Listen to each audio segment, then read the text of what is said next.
गर्भाशयाच्या पेशींची जास्त वाढ होते आणि गाठीमध्ये रूपांतर होतं. जी एक नॉन कॅन्सरस गाठ असते त्याला युटेराइन फायब्रॉइड असं म्हटलं जातं. महिलांमध्ये इस्ट्रोजन आणि प्रोजेस्टेरॉन हे दोन हार्मोन पाळीच्या वेळेला गर्भाशयाच्या पेशींची वाढ करत असतात. ज्या वेळेला हे हार्मोन जास्त प्रमाणात सिक्रीट होतात, युटेरस म्हणजे गर्भाशयाच्या पेशी ह्या जास्त प्रमाणात वाढतात आणि त्याचं गाठीमध्ये रूपांतर होतं.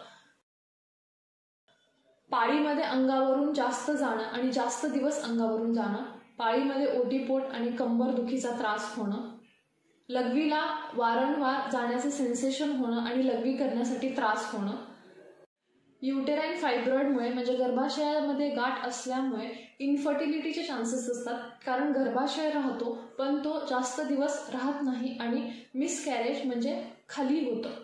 होमिओपॅथी हे युटेराइन फायब्रॉइडसाठी बेस्ट ट्रीटमेंट आहे, ज्यामध्ये सर्जिकल इन्व्हेन्शन किंवा शरीराला इजा होणं टाळली जाते आणि फायब्रॉइड्स हे आतल्या आतच जिरून जातात.